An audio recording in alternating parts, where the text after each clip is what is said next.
جسد منور. Assalamualaikum warahmatullahi wabarakatuh. Alhamdulillahi rabbil alamin. Wassalatu wassalamu ala rasulillah wa ala ahlihi wa sahbihi ajma'in. It's so beautiful to see all of you again, brothers and sisters, and deep in my heart I enjoy sharing the knowledge of Allah with all the brothers and sisters who are seeking the knowledge of Allah subhanahu wa ta'ala purely for the sake of Allah, to please Allah subhanahu wa ta'ala. We hope Allah subhanahu wa ta'ala will make us people who are very sincere in seeking His knowledge. Now, brothers and sisters, one of the important things that when you want to seek any knowledge, whether it's a knowledge of dunya or knowledge for akhirah, there is good, is something that Allah command us to do. Because we know what Allah subhanahu wa ta'ala have reminded us. In Surah Al-Baqarah, Allah said there are two group of people. Number one, there are a group of people who just want dunya. They just want all the success in this world, all the glory in this world, and Allah will give it to them based on their intention, because they don't want to have anything in the future, nothing for them in akhirah. But then Allah talk about the second group who always ask Allah, Rabbana atina fid dunya hasana wa fil akhirati hasana wa qina azaban nar. Oh Allah, give us success, happiness here in this world and also the hereafter, and save us from the torment of hellfire. So there are two group of people that Allah have mentioned in the Quran. One group who just focus on this life here, they want everything here, they don't care about the future, and Allah will give it to them based on the intention. You see, it's so important to make sure that our intention is correct. But the best group, of course, are the group who always want happiness, success here, hasana, and also happy and success in the hereafter. This is why we are called balanced ummah. A ummah who want happiness here and happiness in the hereafter. That means we are well balanced. Because we know that we are not going to live here forever. It's just temporarily, maybe for 1 year, 10 years, 100 years. After that, we have to go back to Allah. In the time of the Prophet sallallahu alaihi wasallam, there was a Bedouin who came to the Prophet and asked him. He asked the Prophet, Mata sa'a, when will be the hour, when the hereafter is going to come? The Prophet sallallahu alaihi wasallam asked this man, what have you prepared for your hereafter? When you ask about al-akhirah, your future, what have you prepared for your future? And that guy said to Prophet Muhammad sallallahu alaihi wasallam, I love Allah and His Messenger. And the Prophet answered him, you will be with whom you love. Alhamdulillah, this is what is very important.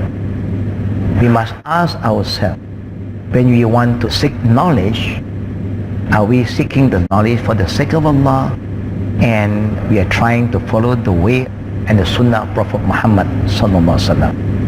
Now, why I like to address this issue again, because we know that a lot of the young brothers and sisters today, or even our parents, alhamdulillah, Allah give them hidayah, and Allah give them the understanding.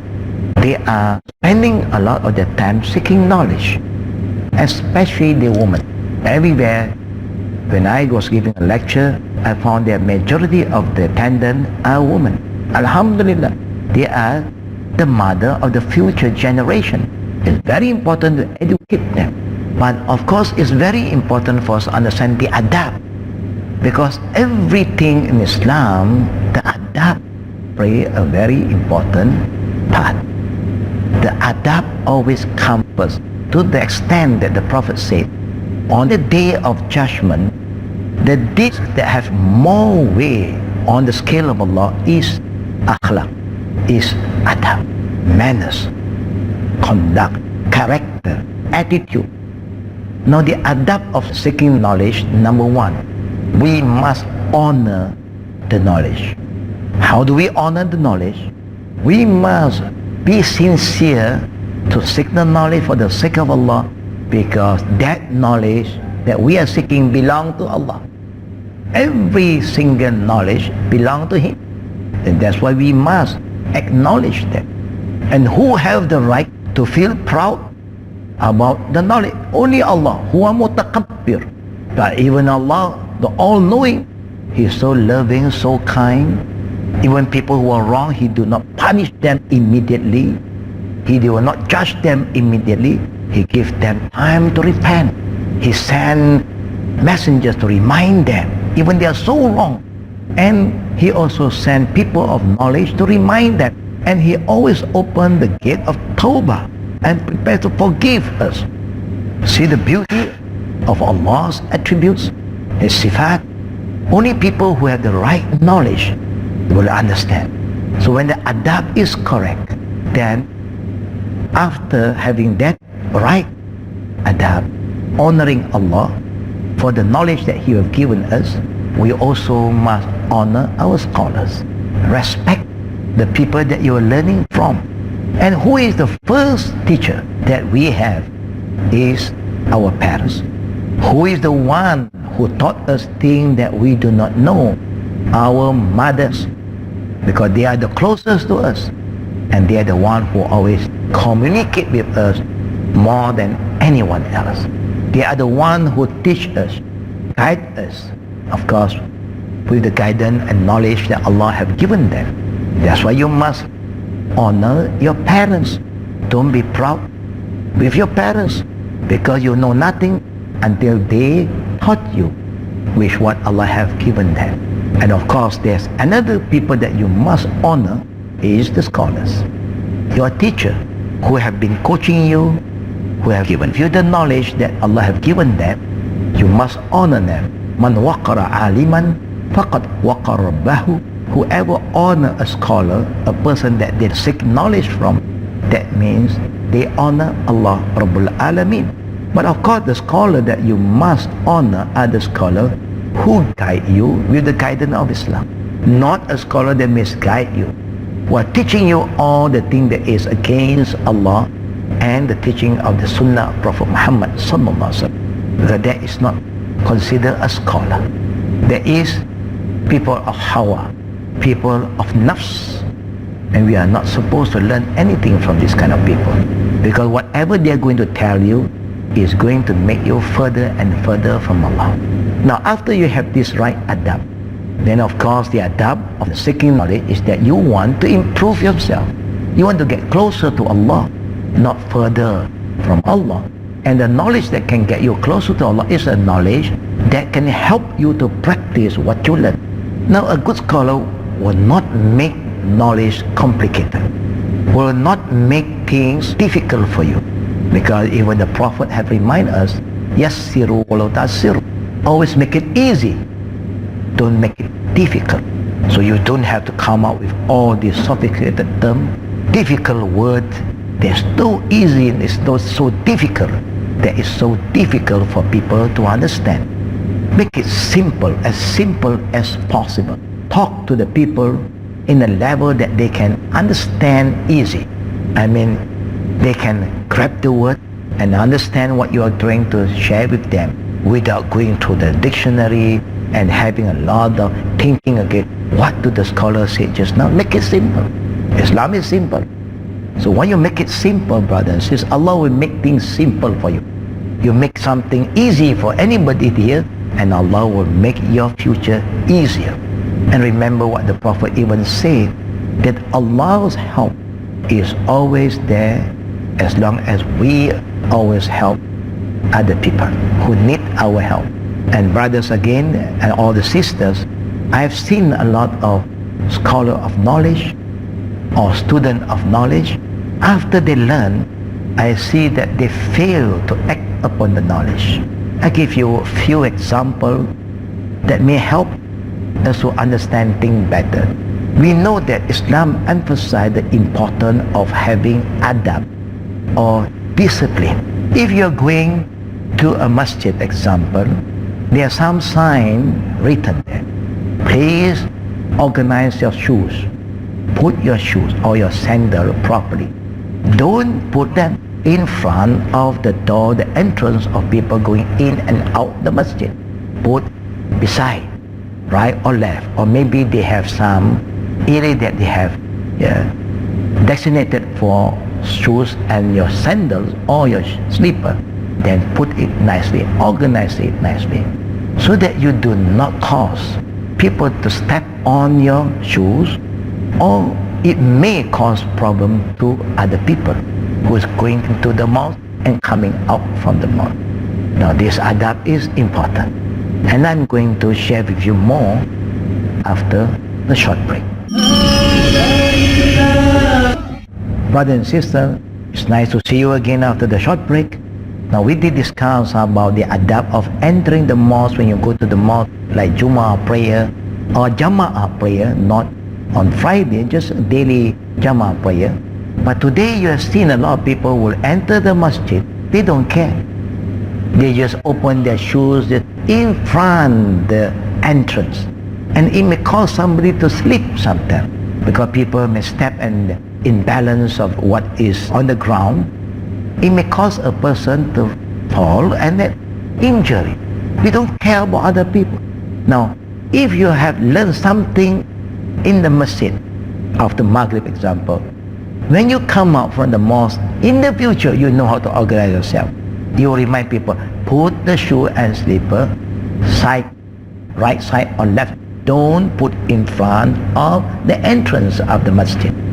But if you see that people don't care, people still put day 1, day 2, day 3, 118, not for you to learn without the entrance of the masjid.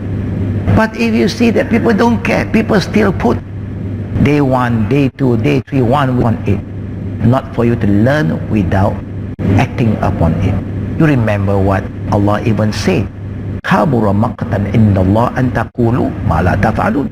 Allah hates the most are the people who have knowledge. They talk about it, but they don't do it. They don't follow up the knowledge with action. Sometimes you can see signs being written here and there to remind you, please take good care of this place, keep this place clean. When you want to enter the masjid, or when you want to eat or drink somewhere, a place that has been organized in a way for you to eat and drink, is clean. You make sure that when you finish eating or using the place, make sure that it's clean again, because we know that cleanliness is part of Iman. How can we be so untidy when Islam emphasizes the importance of cleanliness and we are not clean, brother and sister? Our house is not clean, our kitchen is not clean, our masjid sometimes also is not clean, but the masjid was clean before. But when we enter and make use of this place, we forget the cleanliness. Something is very wrong. We eat on a clean plate. After eating, what should you do with the plate? You just chuck it here and there? No. While washing your hand, wash the plate. And when you wash the plate, you make sure you wash it clean. A lot of people do the washing, but they don't care. Still is oily, and you are not really washing it. So everything that we do, brothers and sisters, you must do with the right adab, right attitude. If you said you want to sit on a clean chair, you want to eat on a clean table, you want to use a clean plate, then make sure that after using it, you keep the place, you wash the plate, and keep it clean like how it was in the beginning. Just show you some example again. Going to the toilet. The Prophet showed us the manners, the adab of entering toilets. Number 1, left leg, of course. Make a dua first. Allahumma inni a'udhu bika min al-khubthi wal-qaba'ith. So when you leave the toilet, what should you do? Make sure that the toilet is as clean as when you enter. so that the other person who's going to use this toilet, you're very happy with it. You make it easy for them. But today, you see a lot of people, when they want to enter a toilet, they want the toilet to be clean so that everything is easy for them. But when they left the toilet dirty and they don't care. What is happening to us? I believe that people who do this will not even recite the dua. But if you always remember Allah, then Allah will help you to be more disciplined and more adab. Simple, brothers and sisters. Islam is something very basic. If you want something that is clean for you, make sure that after you make use of this area, you keep the same cleanliness in this place. Make sure it's clean again. What you love for yourself, you must love it for your brother and the sister. لا يؤمن أحدكم حتى يحب لأخيه ما يحب لنفسه. None of us can have the perfect iman until we love for our brother or the sister what we love for ourselves. How can we be so selfish? When you want to use the toilet, you want the toilet to be clean, everything is perfect.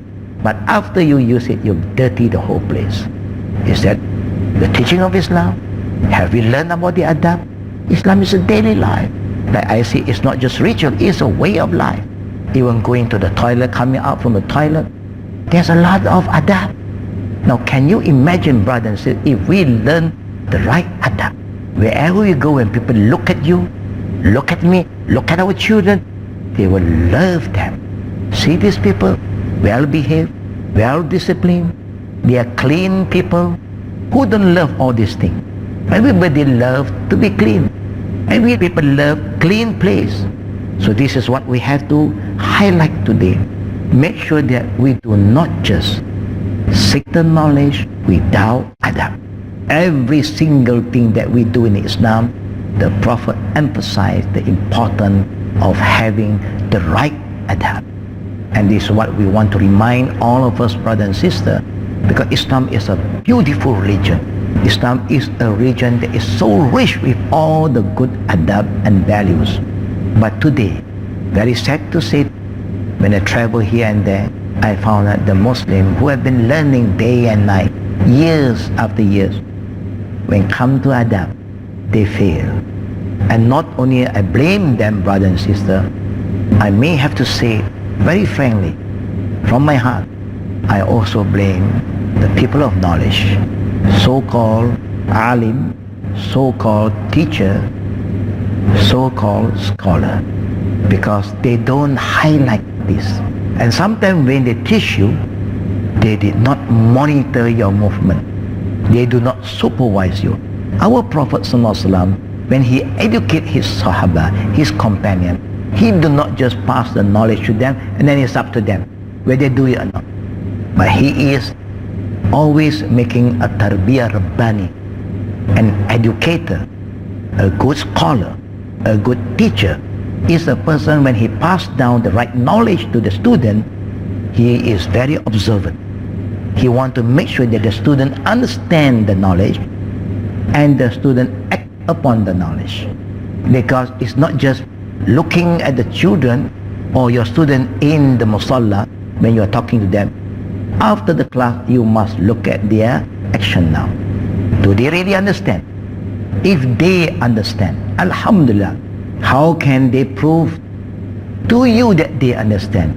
What is the sign that you can confirm that the knowledge that you have shared with your student, they really understand? By looking into their action. If they don't act upon the knowledge, you know they don't understand. Or maybe they are weak here in acting upon the knowledge. Now what should we do as a teacher, as an alim, as a scholar, as an imam, as a sheikh? Just ignore it, it's not my problem now. I've given them the knowledge, it's up to them, nafsi, nafsi. No. It is our humble duty to remind them, brother, sister, do you remember what we talked about today? But you are not acting upon it. Do you understand what I have said to you? He may say, yes, but you are not acting. You have to act upon it. Or you want to wait for another month. It's too late. Knowledge is for you to act upon it. That is why we say ilmun nafi'ah, beneficial knowledge. And you don't have to wait until 1 month or the next class. Immediately you must see some changes. This is what Islam emphasized. This is how the Prophet educated his first generation. And the first generation educate the second generation. And that's why they are the best generation. Like what the Prophet said, Khairun nas qarni, thumma allazina yalunahum, thumma allazina yalunahum. Why? Because these are the people who really act upon the knowledge. Because they have the right people to guide them. All the scholars in their time, when they teach their student, they make sure that the student understand it and act upon it. And that's why they are great nations. That's why they are remembered until today. It's not because they have a PhD. It's not they have an MA or a degree. No. Because they have adab in seeking the knowledge of Allah subhanahu wa ta'ala. And the adab is they act upon the knowledge purely for the sake of Allah. And because they seek the knowledge purely for the sake of Allah, they become so humble, down to earth. The more they learn, the more humble they are, the more helpful they are, the more better they are, the more cleaner they are, the more disciplined they are. Allahu Akbar. Brothers and sisters, please take these things seriously. Don't ignore the importance of adab in Islam. Without the adab of Islam, people will not see the beauty of Islam. The beauty of Islam, Deen Allah, depend on the adab that we have learned. I believe, brothers and sisters, we all want to be the best. We want to be a good example to our children. We want our grandchildren to be the best grandchildren. But you cannot just say, I want the best, I want the best, I want the best. Oh Allah, give me this, give me this. I want the best Jannah. I want the best rizqi. I want the best of everything. But we do not work towards it. We do not want the best character, the best adab, the best knowledge. So may Allah subhanahu wa ta'ala make us the best of everything. Whatever we do, whatever we say, whatever we eat, whatever we drink, whatever we dress, we want it to be the best that will please Allah, and inshallah will make us better here and better in our hereafter. Amin Ya Rabbal Alameen. Brother and sister, may Allah protect us from all fitan. Wabillahi taufiqi wal aqri da'wana walhamdulillahi rabbil alamin. Wassalamualaikum warahmatullahi wabarakatuh.